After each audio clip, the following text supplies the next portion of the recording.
నమస్కారం, SRK city news కు స్వాగతం. ముందుగా ముఖ్యాంశాలు. సాలకట్ల బ్రహ్మోత్సవాల ఏర్పాట్లు పకడ్బందీగా జరగాలి. అన్ని విభాగాల అధికారులతో సమావేశం నిర్వహించిన టీటీడీ అదనపు ఈవో. జిల్లా వ్యాప్తంగా వైసీపీ నాయకులు రిలే నిరాహార దీక్షలు. విద్యాశాఖ మంత్రి నారా లోకేష్ రాజీనామా చేయాలని నినాదాలు. టీడీపీ తిరుపతి నియోజకవర్గ ఇన్ఛార్జ్ జేబీ ఇంటిపై దాడి హేయమైన చర్య. వైకాపా అరాచకాలపై మండిపడ్డ టీడీపీ నాయకులు. తల్లిపాల ప్రాముఖ్యతపై కుటుంబ సభ్యుల్లో అవగాహన కల్పించాలి. తల్లిపాల వారోత్సవాల కార్యక్రమంలో పాల్గొన్న జిల్లా కలెక్టర్ వెంకటేశ్వర్. ఇక వార్తల్లోని వివరాలు. రాష్ట్రంలో చేపట్టిన మెగా డిఎస్సి నియామక ప్రక్రియపై తక్షణమే సీబీఐ విచారణ జరిపించాలని డిమాండ్ చేస్తూ తిరుపతి పాత మున్సిపల్ కార్యాలయం ఎదుట వైఎస్ఆర్ కాంగ్రెస్ పార్టీ ఆధ్వర్యంలో రిలే నిరాహార దీక్షలు చేపట్టారు. తిరుపతి, చిత్తూరు జిల్లాల వైఎస్ఆర్ కాంగ్రెస్ పార్టీ అధ్యక్షుడు భూమన కరుణాకర్ రెడ్డి, తిరుపతి నియోజకవర్గ పార్టీ ఇన్ఛార్జ్ భూమన అభినయ్ రెడ్డిల ముఖ్య నాయకత్వంలో ఈ దీక్ష కార్యక్రమాన్ని నిర్వహించారు. ఈ సందర్భంగా వారు మాట్లాడుతూ కూటమి ప్రభుత్వం నిరుద్యోగులను తీవ్రంగా మోసం చేసిందని, డిఎస్సి నిర్వహణలో అనేక అక్రమాలు చోటు చేసుకున్నాయని ఆరోపించారు. డిఎస్సి ప్రక్రియలో జరిగిన అవకతవకలకు బాధ్యత వహిస్తూ విద్యాశాఖ మంత్రి నారా లోకేష్ తక్షణమే తన పదవికి రాజీనామా చేయాలని భూమన కరుణాకర్ రెడ్డి డిమాండ్ చేశారు. అదేవిధంగా శాప్ చైర్మన్ కూడా వెంటనే రాజీనామా చేయాలని స్పష్టం చేశారు. చంద్రబాబు గారి ప్రభుత్వం నిరుద్యోగ యువతను పచ్చి మోసానికి గురి చేసింది. ప్రతి సంవత్సరము 4 లక్షల ప్రభుత్వ ఉద్యోగాలు ఇస్తానని చెప్పింది. 16,000 టీచర్ పోస్టులకు అభ్యర్థులను దొంగ సర్టిఫికేట్లతో తమకు కావలసినటువంటి వాళ్ళకి ఒక్కొక్కరికి 20-30 లక్షల రూపాయల లంచాలు తీసుకొని నారా లోకేష్ ఉద్యోగాలు అమ్ముకున్నారు అని మా నాయకుడు జగన్మోహన్ రెడ్డి గారు ఆధారాలతో నిరూపించటం జరిగింది. స్పోర్ట్స్ కోటాలో అయితే మరింత దారుణంగా, అసలు ఏమాత్రము కూడా వాళ్ళు ఎప్పుడూ స్పోర్ట్స్లో పాల్గొనటువంటి వాళ్లకు కూడా ఉద్యోగాలు అమ్మేశారు. ఎవరైతే అర్హత కలిగినటువంటి నిరుద్యోగులు ఉన్నారో వాళ్ళకెవరికి ఉద్యోగాలు లోకేష్ గారు ఇవ్వలేదు. నీట్ పరీక్షల్లో అవకతవకలు జరిగాయి అని దేశవ్యాప్తంగా యువకులంతా కూడా ప్రభుత్వం మీద తిరగబడి పెద్ద ఎత్తున విప్లవం తెస్తే ఈ దేశ కేంద్ర మంత్రి రాజీనామా చేసినా ఇక్కడ ఆంధ్ర రాష్ట్రంలో ఇంత అవినీతికి పాల్పడ్డటువంటి లోకేష్ గారు ఆధారాలు దొరికినా అవినీతి చేశాడని చీమ కుట్టినట్టు కూడా స్పందించటం లేదు. అందువలన ఈ రోజున మొత్తం రాష్ట్రంలో ఉన్న యువతంతా కూడా లోకేష్ రాజీనామా చెయ్యి అన్న నినాదంతో గళమెత్తింది, రోడ్ల మీదకి వచ్చింది, నిరాహార దీక్షలు చేపట్టింది. లోకేష్ రాజీనామా చేసేంత వరకు ఈ పోరాటం కొనసాగుతుంది. 20 లక్షల మందికి నిరుద్యోగ భృతి 3,000 చొప్పున ఇస్తానన్నాడు. 2.5 సంవత్సరాలైనాయి, ₹1 ఇవ్వలేదు. కొత్తగా ఒక ప్రభుత్వ ఉద్యోగం లేదు. అన్ని పచ్చి అబద్ధాలతో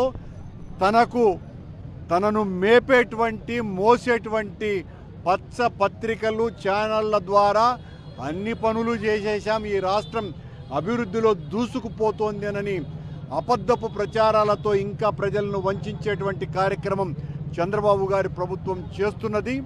చంద్రబాబు చేస్తున్నటువంటి ఈ మోసపూరితమైనటువంటి వాగ్దానాలు ఏవైతే ఉన్నాయో ఒక్కటి కూడా నెరవేర్చనందుకు ప్రజలు ఈ రోజున అందరూ కూడా వీధుల్లోకి వచ్చారు, వీధి పోరాటాలకు సిద్ధపడుతున్నారు. రాష్ట్రంలో ఉన్నటువంటి నిరుద్యోగ యువకులంతా కూడా డిఎస్సిలో జరిగినటువంటి అక్రమాల మీద గళమెత్తినారు. ఏదైతే వాళ్ళు కోరుతున్నారో ఆ కోరికకు అనుగుణంగా వైఎస్ఆర్ కాంగ్రెస్ పార్టీ రాజీనామా లోకేష్ను కోరుతూ డిమాండ్ చేస్తూ ఈ రోజున నిరాహార దీక్షలు చేపట్టడం జరిగింది. వెంటనే లోకేష్ రాజీనామా చేయవలసిందిగా డిమాండ్ చేస్తున్నాం. పొంగనూరు ముడెప్ప సర్కిల్లో వైఎస్ఆర్సీపీ ఆధ్వర్యంలో చేపట్టిన రిలే నిరాహార దీక్ష తీవ్ర రూపం దాల్చింది. ఈ నిరసన కార్యక్రమానికి వైఎస్ఆర్సీపీ సీనియర్ నాయకులు మాజీ మంత్రి పెద్దిరెడ్డి రామచంద్రారెడ్డి పాల్గొన్నారు.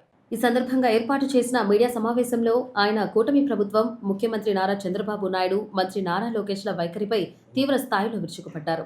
మెగా డిఎస్సీలో అక్రమాలు, ఇటీవల నిర్వహించిన మెగా డిఎస్సీ ప్రక్రియలో భారీగా అవకతవకలు, అక్రమాలు జరిగాయని పెద్దిరెడ్డి రామచంద్రారెడ్డి ఆరోపించారు. నిరుద్యోగ యువత జీవితాలతో ప్రభుత్వం ఆటలాడుతోందని, ఈ స్కామ్పై పారదర్శకమైన విచారణ జరగాలని కోరారు. డిఎస్సీ నిర్వహణలో జరిగిన అక్రమాలపై వెంటనే సిబిఐ విచారణకు ఆదేశించాలని డిమాండ్ చేశారు. రాజశేఖర్ రెడ్డి హయాం ఉదాహరణ. ఉమ్మడి ఆంధ్రప్రదేశ్ రాష్ట్రంలో వైఎస్ జగన్మోహన్ రెడ్డిపై ఆరోపణలు వచ్చినప్పుడు అప్పటి ముఖ్యమంత్రి వైఎస్ రాజశేఖర్ రెడ్డి శాసనసభ సాక్షిగా స్పందించి ఆ కేసును సీబీఐకి అప్పగించి తమ నిజాయితీని నిరూపించుకున్నారని గుర్తు చేశారు.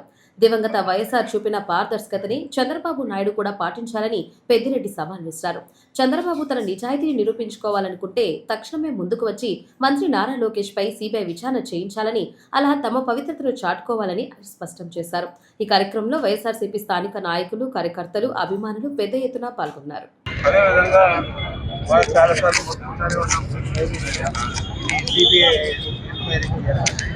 సిబిఐ అంటే మా రాష్ట్రానికి రావద్దని చెప్పి చంద్రబాబు సిబిఐ ఎంక్వైరీకి ఒప్పుకొని సిబిఐ ఎంక్వైరీ ఇస్తాడని చెప్పి నమ్మకం లేదు.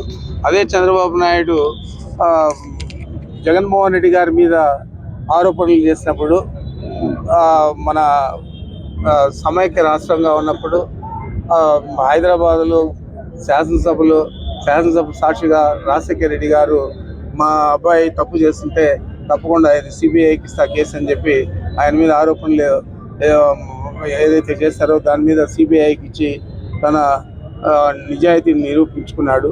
ఆ విధంగా చంద్రబాబు ముందుకు వచ్చి ఆయన నిజాయితీ కూడా నిరూపించుకోవాలా. నువ్వేదైతే డిమాండ్ చేస్తావో దానికి ఆ రోజుల్లో రాజశేఖర రెడ్డి గారు ఒప్పుకొని సిబిఐకి ఇచ్చారు. ఈరోజు మేము డిమాండ్ చేస్తూ ఉన్నాం, జగన్మోహన్ రెడ్డి గారు డిమాండ్ చేస్తున్నారు మా నాయకుడు. మీరు కూడా అదే విధంగా ఒప్పుకొని మీ కుమారుడి మీద సిబిఐకి ఇచ్చి ఆయన సత్యలతను, నీ సత్యలతను మీరు నిరూపించుకోవాలని చెప్పి చంద్రబాబు నాయుడుకి డిమాండ్ చేస్తూ ఉన్నాను. వైఎస్ఆర్ కాంగ్రెస్ పార్టీ అధినేత, మాజీ ముఖ్యమంత్రి వైఎస్ జగన్మోహన్ రెడ్డి ఆదేశాల మేరకు శ్రీకాళహస్తి నియోజకవర్గ మాజీ శాసనసభ్యులు వేపు మధుసూదన్ రెడ్డి ఆధ్వర్యంలో గురువారం ఏపీ జంజీవార్ రిలే నిరాహార దీక్ష చేపట్టారు. ఈ కార్యక్రమానికి తిరుపతి జిల్లా వైఎస్ఆర్సీపీ అధ్యక్షుడు, మాజీ ఎమ్మెల్యే భూమన కరుణాకర్ రెడ్డి హాజరు కాగా భారీ సంఖ్యలో పార్టీ నాయకులు, కార్యకర్తలు, యువత పాల్గొన్నారు. డిఎస్సీ నిర్వహణలో జరిగిన అక్రమాలపై తక్షణమే సిబిఐతో ఎంక్వైరీ వేయించాలి. ఫీజు రియంబర్స్మెంట్ విడుదల. విద్యార్థులకు రావాల్సిన ఫీజు రియంబర్స్మెంట్ బకాయిలను తక్షణమే విడుదల చేయాలి. అర్హులైన నిరుద్యోగులకు నెలకు 3,000 రూపాయల చొప్పున నిరుద్యోగ భృతి వెంటనే చెల్లించాలని దీక్షా శిబిరాన్ని ఉద్దేశించి తిరుపతి జిల్లా వైఎస్ఆర్సీపీ అధ్యక్షుడు భూమన కరుణాకర్ రెడ్డి మాట్లాడుతూ, డిఎస్సీలో జరిగిన అవకతవకలను మాజీ సీఎం జగన్మోహన్ రెడ్డి స్వయంగా బయటపెట్టినప్పటికీ విద్యాశాఖ మంత్రి నారా లోకేష్ కు కనీసం స్పందన లేకపోవడం విచారకరమని అన్నారు. విఫలమైన నారా లోకేష్ వెంటనే విద్యాశాఖ మంత్రి పదవికి రాజీనామా చేయాలని డిమాండ్ చేశారు. ఆందోళన చేస్తే కేంద్ర ప్రభుత్వం దిగి వచ్చి ఆ విద్యాశాఖ మంత్రి ధర్మేంద్ర ప్రధాన్ రాజీనామా చేశారు. అక్కడ తప్పు జరిగింది, ఇక్కడ తప్పు జరిగింది, అవినీతి జరిగింది, నేరము జరిగింది. అయినా లోకేష్ చీమ కుట్టినట్టు కూడా లేకుండా మళ్ళీ సమర్థించుకుంటున్నాడు. ఎలా మీరు ఉద్యోగాలు అమ్ముకున్నారు అన్న విషయాన్ని జగన్మోహన్ రెడ్డి గారు ఒక ప్రెస్ మీట్ లో ఉదాహరణలతో సహా వేసి చూపించి ఆధారాలన్నీ బయట పెట్టినా ఏ మాత్రము నేను వెనక్కి తగ్గం, మా ప్రభుత్వం ఇంతేనని లోకేష్ భీష్మించుకొని కూర్చున్నాడు. జరిగినటువంటి ఈ దగా డిఎస్సిని రద్దు చేయాలి, దీని మీద సిబిఐ ఎంక్వైరీ వేయాలి, లోకేష్ రాజీనామా చెయ్యాలి అని మన నాయకుడు జగన్మోహన్ రెడ్డి గారు ఇచ్చినటువంటి పిలుపు మేరకు ఈ రోజున 175 నియోజకవర్గాలలో వందలాది మంది, ప్రతి నియోజకవర్గంలోనూ మన పార్టీ కార్యకర్తలు, విద్యార్థులు, యువకులు అందరూ కూడా 4 రోజుల పాటు రిలే నిరాహార దీక్షలు చేయబోతున్నారు. 10వ తారీఖున వేలాది మందితో నిరసన ప్రదర్శనలు జరగబోతున్నాయి. ఈ నియోజకవర్గంలో తమ్ముడు బిఎం మధుసూదన్ రెడ్డి ఆధ్వర్యంలో ఈ కార్యక్రమం దిగ్విజయంగా జరపబోతున్నందుకు మీ అందరికీ కూడా ఆయన అభిమానులుగా, స్నేహితులుగా, అన్నదమ్ములుగా మీ అందరికీ మరి పేరు పేరున కృతజ్ఞతాభివందనాలు తెలియజేసుకుంటూ, లోకేష్ రాజీనామా చేసేంత వరకు వైఎస్ఆర్ కాంగ్రెస్ పార్టీ పోరాటాన్ని ఆపదు, మరిన్ని రూపాలలో ఈ ఉద్యమం కొనసాగుతుంది అని హెచ్చరిస్తున్నాం ఈ ప్రభుత్వాన్ని. తల్లిపాలు శిశువుకు ఆరోగ్యకరమైన సుస్థిరమైన జీవితానికి బలమైన పునాది అని జిల్లా కలెక్టర్ వెంకటేశ్వర్ పేర్కొన్నారు. తల్లిపాల ప్రాముఖ్యత, శిశువుల ఆరోగ్య సంరక్షణపై తల్లులు, కుటుంబ సభ్యులు, ప్రజల్లో విస్తృత అవగాహన కల్పించాల్సిన అవసరం ఉందని అన్నారు. గురువారం ఉదయం స్థానిక జిల్లా కలెక్టరేట్ సమావేశ మందిరంలో నిర్వహించిన తల్లిపాల వారోత్సవాల కార్యక్రమంలో జిల్లా కలెక్టర్ పాల్గొన్నారు. ఈ సందర్భంగా తల్లిపాల వారోత్సవాల సందర్భంగా నిర్వహించాల్సిన కార్యక్రమాలు, జిల్లాలో తల్లిపాల అందజేతకు సంబంధించిన పరిస్థితి, ఇంకా మెరుగుపరచాల్సిన అంశాలపై సంబంధిత అధికారులతో సమీక్షించారు. ఈ సందర్భంగా జిల్లా కలెక్టర్ మాట్లాడుతూ, ప్రతి సంవత్సరం ఒక ప్రత్యేక ఇతివృత్తంతో తల్లిపాల వారోత్సవాలు నిర్వహిస్తున్నామని, ఈ ఏడాది breast feeding for a sustainable start in life అనే ఇతివృత్తంపై ప్రధానంగా దృష్టి సారిస్తున్నట్లు తెలిపారు. శిశువు జన్మించిన వెంటనే తల్లిపాలను ప్రారంభించడం ద్వారా తల్లి బిడ్డల మధ్య బలమైన అనుబంధం ఏర్పడటంతో పాటు శిశువుకు ఆరోగ్యకరమైన జీవితానికి అవసరమైన తొలి పునాది ఏర్పడుతుందని అన్నారు. సాధ్యమైనంత త్వరగా వైద్యపరంగా అనుకూల పరిస్థితుల్లో శిశువుకు తల్లిపాలు అందించేలా చర్యలు తీసుకోవాలని సూచించారు. సాధారణ ప్రసవాల సందర్భంలో వీలైనంత త్వరగా తల్లిపాలను ప్రారంభించేలా చూడాలని, సిజరియన్ లేదా ఇతర వైద్య పరిస్థితుల్లో కూడా తల్లి శిశువు పరిస్థితులను బట్టి వైద్యుల సూచనల మేరకు తల్లిపాలను ప్రారంభించేలా తల్లులను ప్రోత్సహించాలని తెలిపారు. తల్లులకు కేవలం మౌఖికంగా సూచనలు ఇవ్వడం కంటే తల్లిపాలు పట్టించే సరైన విధానం, శిశువును సరైన పొజిషన్లో ఉంచడం, లాంచింగ్ విధానం తదితర అంశాలను ప్రదర్శనల ద్వారా చిత్రాలు, చార్ట్ల సహాయంతో సులభంగా అర్థమయ్యేలా వివరించాలని అధికారులను ఆదేశించారు.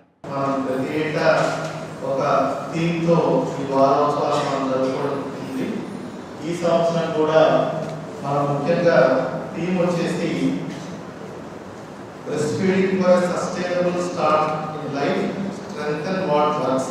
అంటే జన్మించిన తర్వాతే వెంటనే ఒక ఫస్ట్ 4 weeks న్యూనాటల్ స్టేజ్ చాలా ఇంపార్టెంట్, తర్వాత ఇన్ఫాంట్ స్టేజ్ వరకు కూడా దాన్ని ఎటువంటి ఇబ్బందులు లేకుండా సస్టైన్ చేయడానికి ముఖ్యమైనది బ్రెస్ట్ ఫీడింగ్. సో పుట్టినప్పటి ఇనిషియేషన్ చేసేసి మనకు పాలు తల్లికి బిడ్డకు ఒక బంధం ఏర్పడే విధంగా చూసుకొని ఇమ్మీడియట్గా స్టార్ట్ అయితే నెక్స్ట్ 4 weeksకి ఆ తర్వాత సబ్సిక్వెంట్లీ 1 year వరకు కూడా ఎటువంటి ఇబ్బంది లేకుండా న్యూ బార్న్కి అన్ని విధాలుగా ఒక సస్టైనబుల్ స్టార్ట్ అనేది మొదలవుతుంది అనేది ముఖ్య ఉద్దేశం. అది ఈ సంవత్సరం దీని మీద ఫోకస్ చేశారు. సో మనందరం చూసుకుంటే బెనిఫిట్స్ ఏంటి, ఇదంతా ఏంటి, తల్లిపాల అనేది మనందరికీ తెలిసింది. కాకపోతే మనం ఎక్కడ ఇంప్రూవ్ అయ్యామో ఒకసారి చూసుకొని ఇంకా ఎక్కడ ఇంప్రూవ్ అవ్వాల్సిందో కూడా మనము ఈరోజు ఈ వారోత్సవాల భాగంగా అర్థం చేసుకోవాలి. మనం చూసుకున్నట్టయితే ఇప్పుడు అర్లీ ఇనిషియేషన్ సి సెక్షన్ కానీ ఏదైనా అయితే మ్యాక్సిమం ఒక మేబీ 12 to 24 hours అవ్వచ్చు. సో నార్మల్ డెలివరీస్ వీటిల్లో సి సెక్షన్ కేసెస్లో మనము ముందుగానే తల్లిని మెంటల్గా ట్యూనప్ చేయాలి. ఏమని పుట్టినామంటే ట్రై ఫర్ ఇనిషియేషన్, తర్వాత అర్లీ ఇనిషియేషన్ చెప్తున్నాం. అంటే అర్లీ ఇనిషియేషన్ పర్సంటేజ్ వారిన అగ్రికల్చర్ సర్వే ప్రకారం చూసుకుంటే బాగానే, ఇన్ఫాక్ట్ 52 నుంచి 67 వెరీ క్లియర్. తల్లిపాలు తప్ప, తల్లిపాలు ఇవ్వడానికి ఎంకరేజ్ చేస్తాం, అది తప్ప ఇంకా ఏది అవసరమే లేదు, ఎటువంటి అవసరమే లేదనేది క్లియర్ కట్గా చెప్పవలసి ఉంటుంది. లేదంటే అటు సైడ్ ఫ్యామిలీలో కానీ ఇటు సైడ్ ఫ్యామిలీలో కానీ ఏమి చేంజెస్ ఇక్కడ మనం చూసుకోవాల్సిన ముఖ్యంగా పుట్టినమంటే మదర్. కాకపోతే ఎక్కువ ప్రాబ్లమ్స్ ఏమంటే మదర్ కూడా చెప్తారు, ఆప్టింగ్ కూడా చెప్తుంది, ఎవరిని ఫాలో అవ్వాలి కన్ఫ్యూజన్ ఉంటుంది. అది చాలా ఇష్యూస్ జరుగుతూ ఉంటాయి. But let us follow what we tell. Okay. తిరుపతిలోని రుయా ప్రభుత్వ సర్వజన ఆసుపత్రిలో చికిత్స పొందుతున్న పాలియేటివ్ కేర్ రోగుల సౌకర్యార్థం సూలూరుపేటకు చెందిన ఆచార్య భరద్వాజ సేవా సంస్థ ఉదారత చాటుకుంది. రుయా ఆసుపత్రి అదనపు వైద్య విద్య సంచాలకులు మరియు సూపరింటెండెంట్ డాక్టర్ మనోహర్ ఆధ్వర్యంలో గురువారం ఆసుపత్రికి 60,000 రూపాయల విలువ చేసే వైద్య పరికరాలు సామాగ్రిని అందజేశారు. మెడికల్ ఆఫీసర్ డాక్టర్ అన్వేష్కి, పిఆర్ఓకి, సభ్యులైన ఆచార్య భరద్వాజ్ అందరికీ శ్రమకొచ్చి సూలూరుపేట నుంచి ఇక్కడికి వచ్చి 2 నెలల తేడా గ్యాప్తోనే రెండోసారి రుయా హాస్పిటల్కి వితరణ ఇవ్వడానికి వచ్చిన వీళ్ళందరికీ ముందస్తు ధన్యవాదాలు. గతంలో 2 నెలల క్రితము 10 వీల్ చైర్స్ ఇచ్చారు ఇదే సంస్థ ద్వారా. ఆ రోజు మేము అడిగాము, మా ప్యాలియేటివ్ కేర్కి ఈసీజీ ఇస్తే బాగున్నాం, నీళ్ళ వాటర్ కూలర్ ఇస్తే బాగున్నా అంటేనే ఈ 2 నెలలు ఎందుకు తీసుకున్నారు టైం అంటే, వాళ్ళు వేరే వాళ్ళ దగ్గర ఎవరి దగ్గర కంట్రిబ్యూషన్ తీసుకోరు. ఆ సంస్థలో ఉన్న 25 మంది సభ్యులే ఓపు చేసుకొని కంట్రిబ్యూట్ చేశారు. దానికి ప్రత్యేక అభినందనలు, కృతజ్ఞతలు.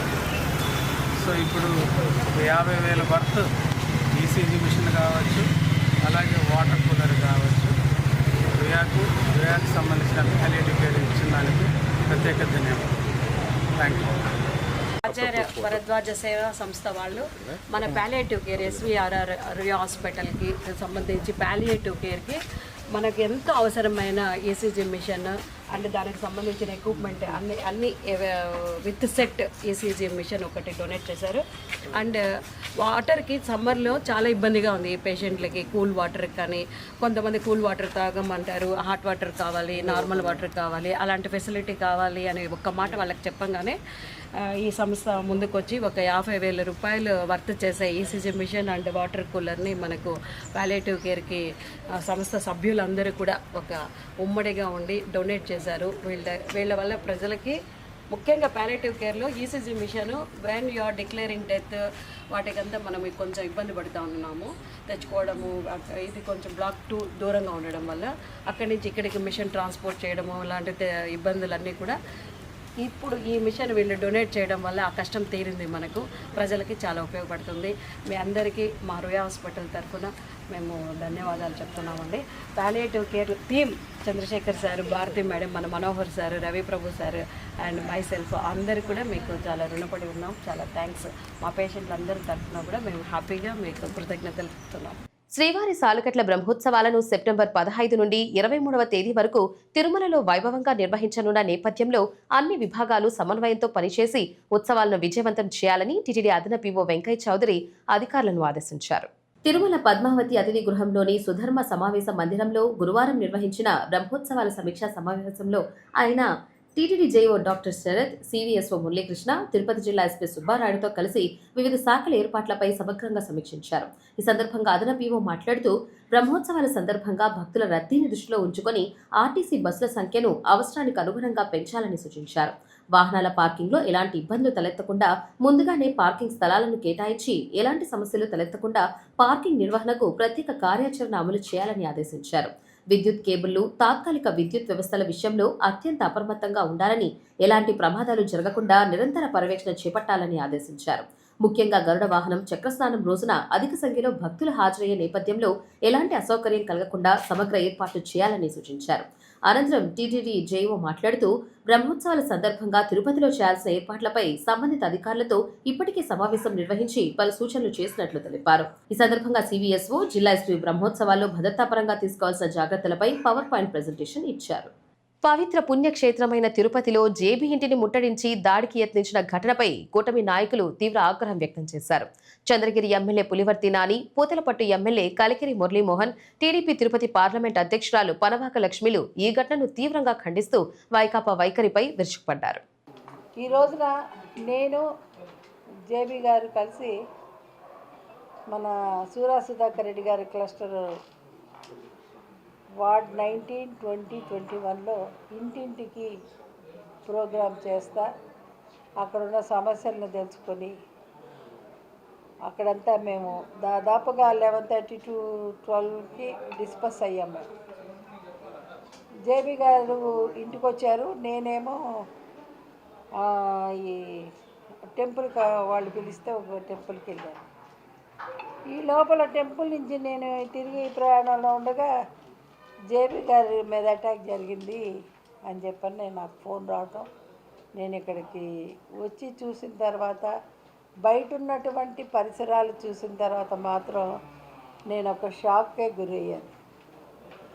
మన తిరుపతి, ఆ తిరుమల కలియుగ దైవం వెంకటేశ్వర స్వామి పాదాలు చెందుతున్నటువంటి ఈ తిరుపతి ప్రజలు ఎప్పుడు ఒక ప్రశాంతమైన వాతావరణాన్ని కోరుకుంటారు. ఆధ్యాత్మికమైన ప్లేస్ ఇది. మొత్తం ప్రపంచంలో ఉన్నటువంటి యాత్రికులందరూ కూడా వస్తుంటారు స్వామిని కొలుచుకోవటానికి. ఇది ఒక దురుద్దేశంతో చేశారా, ఏ విధంగా చేశారా?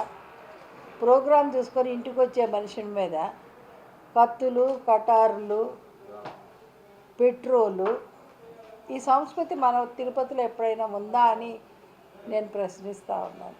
వాళ్ళు చేసే ఎన్ని అవకతవకలు, వాళ్ళు ఏం చేయాలో అర్థం కాక ఈ రకంగా రోడ్ల మీద పడిపోయి ఉన్నారు.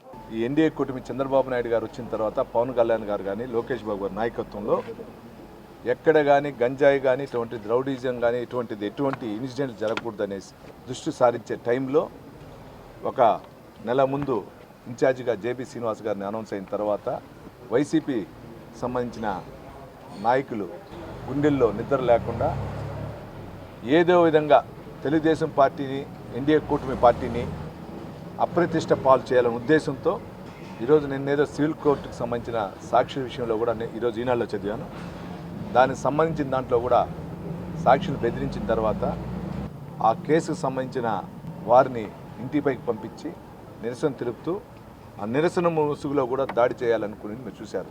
దీన్ని తెలుగుదేశం పార్టీ, ఎన్డీఏ కూటమి తరఫున మేము ఖండిస్తూ ఉన్నాం. ఎటువంటి పరిస్థితుల్లో మా నాయకుడు చంద్రబాబు నాయుడు గారు కానీ, పవన్ కళ్యాణ్ గారు కానీ, నారా లోకేష్ బాబు గారు కానీ ఇటువంటి సంఘటనలు జరిగితే ఒప్పుకోరు. మేము పక్క నియోజకవర్గం, చంద్ర నియోజకవర్గం ఉండొచ్చు, పక్కన పూతలపట్టు నియోజకవర్గం, ఎంత ఉమ్మడి జిల్లా, ఎవరికి ఏం జరిగినా ఉమ్మడి జిల్లా నుంచి అందరూ ఒకటిగా పోరాడతాం. మా కూటమి లక్ష్యం ప్రకారం కూటమి గెలుపు దిశగానే మేము ఉంటాం. ఈరోజు తిరుపతి నియోజకవర్గ Telugu Desam party incharge JB Srinivas గారి మీద జరిగిన దాడిని తీవ్రంగా ఖండిస్తున్నాం. ఇది హేయనీయమైనటువంటి చర్య. కారణం ఏదైనా కావచ్చు. చట్ట పరిధిలో, కోర్టు పరిధిలో ఉన్నటువంటి విషయాల మీద కోర్టులో తెలుసుకోవాలి, చట్టంతో తెలుసుకోవాలి. దానికి రాజకీయ ముసుగుదొడిగి, రాజకీయ ప్రేరేపిత చేసి, కళ్ళు గప్పి మనుషుల్ని దెబ్బగొట్టాలనుకోవడం అవివేకం. ముఖ్యంగా నారా చంద్రబాబు నాయుడు గారి నేతృత్వంలోని కూటమి ప్రభుత్వం అధికారంలో ఉండగా అది అసాధ్యం. ఈరోజు దాడి చేయాలనుకున్నటువంటి అల్లరి మూకలకి, దాడి చేయించాలనుకున్నటువంటి రాజకీయ నక్కలకి ఈ వేదిక నుంచి ఒకటే చెప్పదలుచుకున్నాం. దాడులు మంచి సంస్కృతి కాదు. దాడుల ద్వారా సాధించేదేమీ లేదు. దాడులు చేయాలనుకొని, దాడులు చేసి లోబరుచుకోవాలనుకొని, దాడుల ద్వారా భయపెట్టాలనుకొని చాలామంది కాలగర్భంలో కలిసిపోయారు. హిట్లర్ లాంటి వాళ్ళు కూడా కాలగర్భంలో కలిసిపోయారు. పవిత్రమైనటువంటి పుణ్యక్షేత్రంలో 24 గంటలు రామజపం చేసే చిలక పొద్దుపోతను ఏదో చేసినట్టుగా ఈరోజు మీరు చేసినటువంటి దౌర్జన్యం ఏంటి? ఎవరిని అడ్డు పెట్టుకొని, ఎవరి ద్వారా దాడులు చేయించి, ఏ రాజకీయ ప్రయోజనం కోసం ప్రశాంతమైనటువంటి తిరుపతిలో అల్లర్లు రేపి, దాడులు చేయించి, గొడవలు సృష్టించి, ఒకరినొకరు కొట్టుకునేట్టుగా చేసి ఏం సాధిద్దామని పనిచేస్తున్నటువంటి పాలన. ఈ పాలనలో వాటికి తావు ఉండదు, చోటు ఉండదు, అవి సాగడానికి అవకాశం ఉండదని మరొకసారి హెచ్చరిస్తూ ఈ విధానాలను మానుకోమని సూచిస్తున్నాం. వ్యసనాల కోసం వరుస చోరీలకు పాల్పడుతున్న అంతర్రాష్ట్ర గజ దొంగను తిరుపతి జిల్లా పోలీసులు అరెస్ట్ చేశారు. తిరుపతి జిల్లా ఎస్పీ సుబ్బారాయుడు పర్యవేక్షణలో ప్రత్యేక బృందం సాంకేతిక ఆధారాలు, నిఘా సమాచారంతో నిందితుడిని అదుపులోకి తీసుకున్నారు. అనకాపల్లి జిల్లాకు చెందిన కరక రాజబాబు వ్యసనాలకు బానిసగా మారి రైళ్లలో వివిధ ప్రాంతాలలో ప్రయాణిస్తూ తాళాలు వేసి ఉన్న ఇళ్లను లక్ష్యంగా చేసుకుని దొంగతనాలకు పాల్పడేవాడని పోలీసులు తెలిపారు. తిరుపతి జిల్లా ఎస్పీ కార్యాలయంలో గురువారం ఏర్పాటు చేసిన విలేకరుల సమావేశంలో వివరాలను మీడియాకు వెల్లడించారు. ఈరోజు ప్రెస్ మీట్ ఇంపార్టెంట్ ఇష్యూ ఏంటంటే ఇటీవల నాయుడుపేట పోలీస్ సబ్ డివిజన్లోని వెంకటగిరి సర్కిల్ ప్రాంతంలో జరిగిన ఇంటి దొంగతనాల గురించి ఒక అప్డేటు. ముఖ్యంగా రీసెంట్గా జరిగిన దొంగతనాల విషయంలో జిల్లా ఎస్పీ గారైన ఎల్ సుబ్రాయుడు IPS సార్ ప్రత్యేక శ్రద్ధ తీసుకుని డిఎస్పీ గారి ఆధ్వర్యంలో, అదే వెంకటగిరి సిఐ ఆధ్వర్యంలో ఒక స్పెషల్ టీమ్ ఫామ్ చేయడం జరిగింది. బేసింగ్ ఆన్ టెక్నికల్ ఎవిడెన్స్, తర్వాత సమాచారం సేకరించి ఉన్న క్లూస్ ఆధారంగా రీసెంట్గా జరిగిన ఇళ్ళ దొంగతనాల విషయంలో ఈ కరక రాజబాబు అని ఒక అనకాపల్లి జిల్లా చెందిన ఇతని పైన దాదాపు రాష్ట్ర వ్యాప్తంగా కాకుండా తెలంగాణ రాష్ట్రంలో కూడా కేసులు ఉన్నాయి. 90 కేసులు ఉన్నాయి. దాదాపు 15 కేసుల్లో ఇతను గతంలో జరిగిన కేసులో శిక్ష గురి కాబడినాడు. అంటే కన్విక్టెడ్ ప్రిజనర్ అనమాట. ఆల్రెడీ సస్పెక్ట్ షీట్ కూడా ఉంది. ముఖ్యంగా ఇతను ఇళ్లలో దొంగతనాలు చేస్తాడు. అదేవిధంగా రైళ్లలో ఒక ప్యాసింజర్గా ప్రయాణం చేస్తూ బ్యాగులు లిఫ్ట్ చేయడం కానీ, బ్యాగులు ఏమైనా తీసుకోవడం కానీ, టెంపుల్స్లో హుండీలో కానీ దొంగతనాలు చేయడం ఇతని హాబీ. అంటే ట్రైన్లో వెళ్ళడం, ట్రైన్లో దిగడం, ఎక్కడ అవకాశం ఉంటే అక్కడ దొంగతనం చేయడం, మళ్ళీ వెళ్ళిపోవడం. ఆ విధంగా రాష్ట్రంలో, తెలంగాణ రాష్ట్రంలో కలిసి మన 90 కేసులు ఉన్నాయి. మన జిల్లాలో ఇప్పుడు ఒక 6 కేసుల్లో మనం గుర్తించడం జరిగింది. ఇతని వద్ద నుంచి దాదాపు 64 గ్రాముల బంగారు ఆభరణాలు, అదేవిధంగా 3.5 కిలో సిల్వర్ ఆభరణాలు, అంటే ఇళ్ల దొంగతనాలకు సంబంధించి రికవరీ చేయడం జరిగింది. దీని వాల్యూ వచ్చేసి 14.87 lakhs, అంటే దాదాపు 15 లక్షల రూపాయలు విలువ చేసే బంగారు ఆభరణాలు మనం స్వాధీనం చేసుకున్నాం. ఈరోజు మార్నింగ్ వెంకటగిరి సిఐ గారు, వ్యవసాయ గారు వాళ్ళ టీంతో అరెస్ట్ చేయడం జరిగింది. ముఖ్యంగా ఇతను అంతరాష్ట్ర గజ దొంగ కాబట్టి ఇతన్ని అరెస్ట్ చేయడంలో డిఎస్పీ గారు, సిఐ గారు కీలక పాత్ర వహించారు. అదేకాకుండా స్టాఫ్ కూడా, వాళ్ళ ఎస్ఐస్, కానిస్టేబుల్స్, గిరిబాబు, రాజేంద్ర ప్రసాద్ వాళ్ళందరూ కూడా కష్టపడి దీనికి చోరీలో పాల్పడిన ఇతను అరెస్ట్ చేయడం జరిగింది.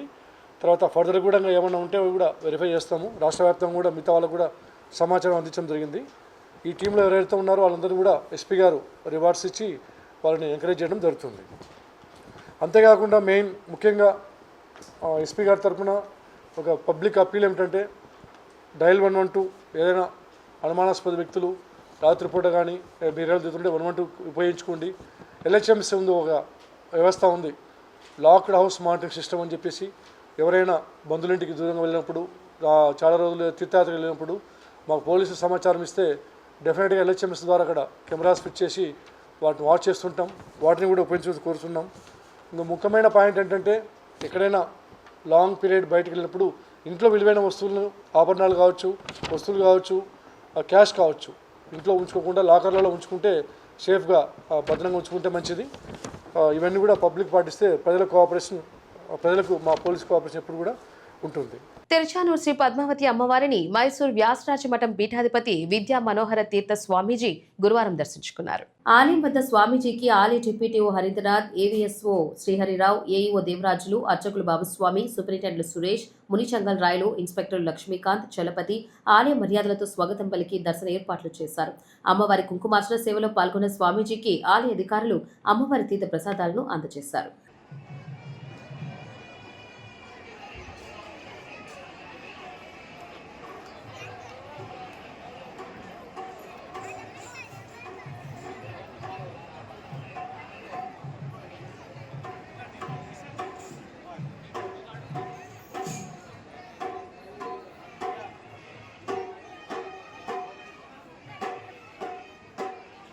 వార్తలు ముగించే ముందు ముఖ్యాంశాలు మరోసారి. సాలకట్ల బ్రహ్మోత్సవాల ఏర్పాట్లు పకడ్బందీగా జరగాలి. అన్ని విభాగాల అధికారులతో సమావేశం నిర్వహించిన టీటీడీ అదనపు ఈవో. జిల్లా వ్యాప్తంగా వైసీపీ నాయకులు రిలే నిరాహార దీక్షలు. విద్యాశాఖ మంత్రి నారా లోకేష్ రాజీనామా చేయాలని నినాదాలు. టీడీపీ తిరుపతి నియోజకవర్గ ఇన్ఛార్జ్ జేబీ ఇంటిపై దాడి హేయమైన చర్య. వైకాపా అరాచకాలపై మండిపడ్డ టీడీపీ నాయకులు. తల్లిపాల ప్రాముఖ్యతపై కుటుంబ సభ్యుల్లో అవగాహన కల్పించాలి. తల్లిపాల వారోత్సవాల కార్యక్రమంలో పాల్గొన్న జిల్లా కలెక్టర్ వెంకటేశ్వర్. ఈ వార్తలు ఇంతటితో సమాప్తం. నమస్కారం.